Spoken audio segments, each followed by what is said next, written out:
Your Excellency, United Nations Secretary General Antonio Guterres, I know you once told me that I should not refer you to it with titles. Deputy UN Secretary General Amina Mohammed, Excellencies, distinguished delegates, ladies and gentlemen, I warmly welcome you, and especially my good friend, Secretary General and his deputy, and I am told they rarely travel out together except on very consequential functions like this one.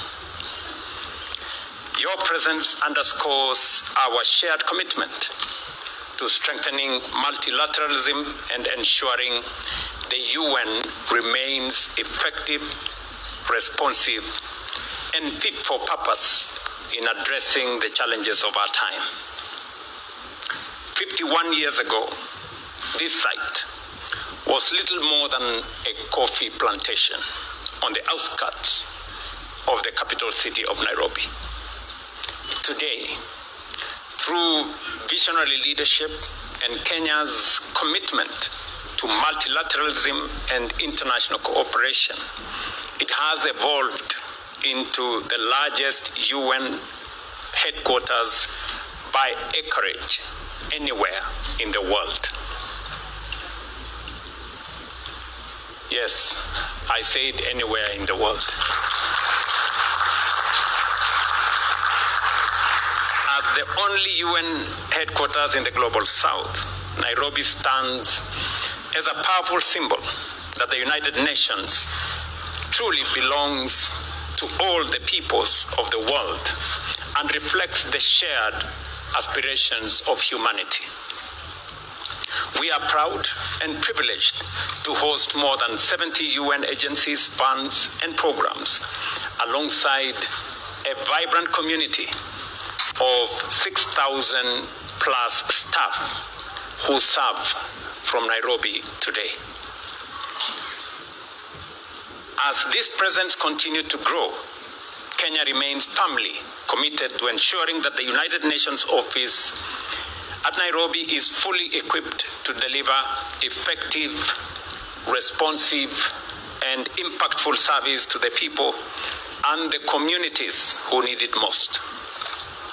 Today's groundbreaking ceremony marks a historic milestone for Kenya, for the United Nations, and indeed for the entire global south, as well as for the future of multilateral cooperation across the world. The launch of the United Nations Conference Facilities Project reaffirms Kenya's steadfast commitment to international diplomacy, sustainable development, and the shared values that continue to unite member states in pursuit of a more peaceful, inclusive, and prosperous world. The approval by the UN General Assembly of the Conference Facilities Project demonstrates the collective resolve of member states to strengthen the UN office in Nairobi. This transformative project will modernize critical infrastructure, address the long-standing deterioration of existing facilities, optimize space utilization, and ensure full compliance with international health, safety, and accessibility standards. This will enhance Nairobi's capacity and be consistent with its status alongside other UN headquarters to effectively serve as a premier global hub for multilateral diplomacy and international cooperation. Kenya provides favorable enabling conditions, a supportive legal environment, and is among the most cost-effective jurisdictions across all UN headquarters globally. The government of Kenya shall continue working closely with the United Nations and with you, Mr. Secretary General, to strengthen and transform Nairobi as a premier diplomatic, multilateral, and humanitarian hub, as well as a global center for dialogue on peace and security, environmental diplomacy, and international development cooperation. This is particularly important at a time when multilateralism is under considerable strain from geopolitical fragmentation, growing mistrust, fiscal pressures, and widening global inequalities.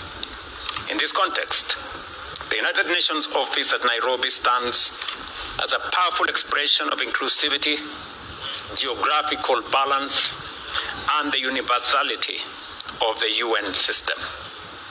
These challenges to multilateralism place renewed emphasis on the need to deliver mandates efficiently while preserving the core values of the organization and upholding a balanced and integrated approach to the three pillars of the United Nations Charter: development, human rights, and peace and security.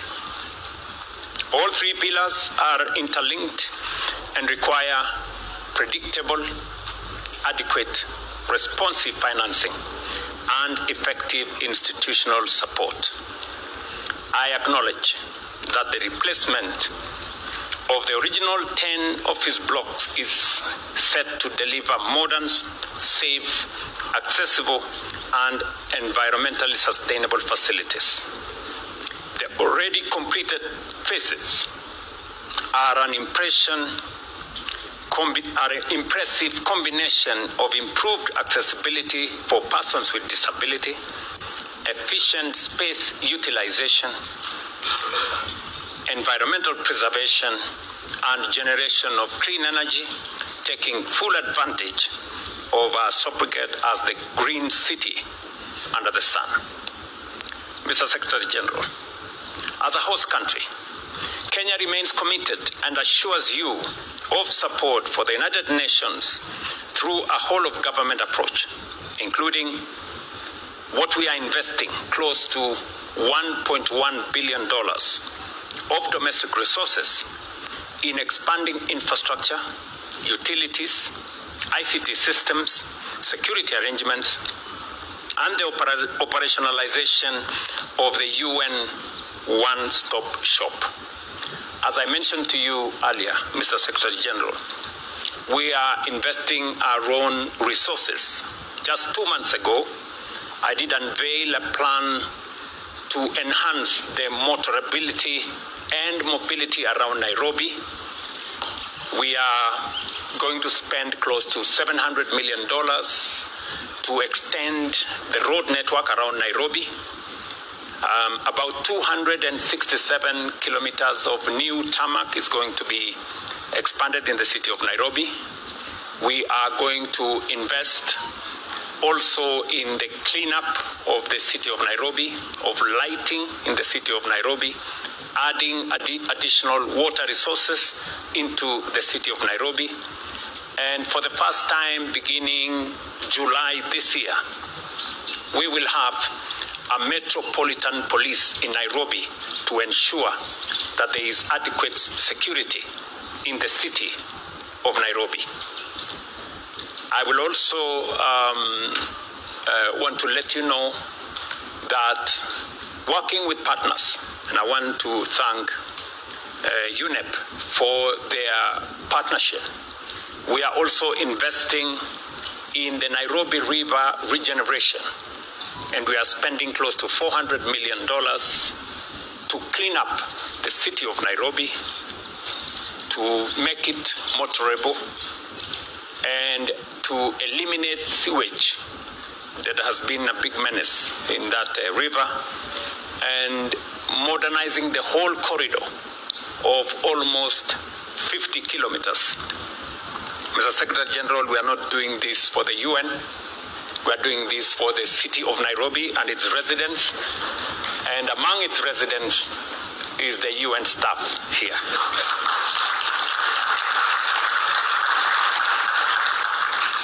And I want to thank the invaluable support of the UN fraternity in making sure that this city becomes livable and this city works for all its residents.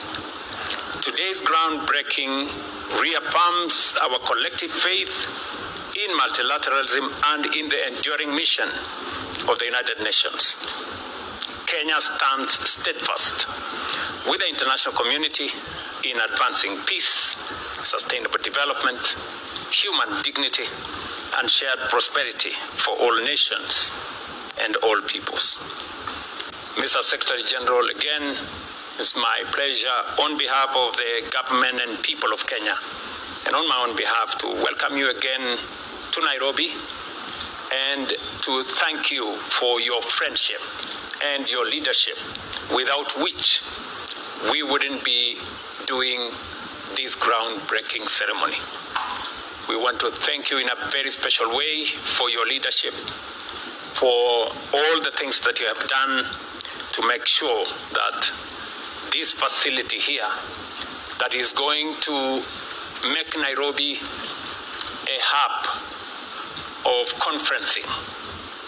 I also want to tell you, Mr. Secretary General, in support and to complement what the UN family is doing here, expanding conference facility, the government of Kenya is also building a conference facility to complement what you are building here in Bomas of Kenya, which will be ready in the coming months, maybe by September this year. So as you do what you're doing at the UN headquarters here in Nairobi, we will be complementing your efforts, as I said, in deploying our own resources to make sure that the residents of this city and the UN family living with us in this city will have a good experience living and working out of Nairobi. We are in the process of working on our Privileges and Immunities Act to also provide opportunity for families and staff who work out of Nairobi. If they consider retiring in Nairobi, we're trying to extend facilities, and the law will provide incentives for you to retire in this great city of Nairobi.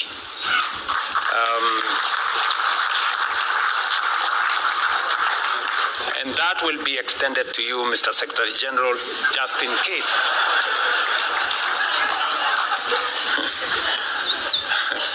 Just in case you consider retiring in this city of Nairobi, because we have a great relationship with the UN family, UN staff who work out of here.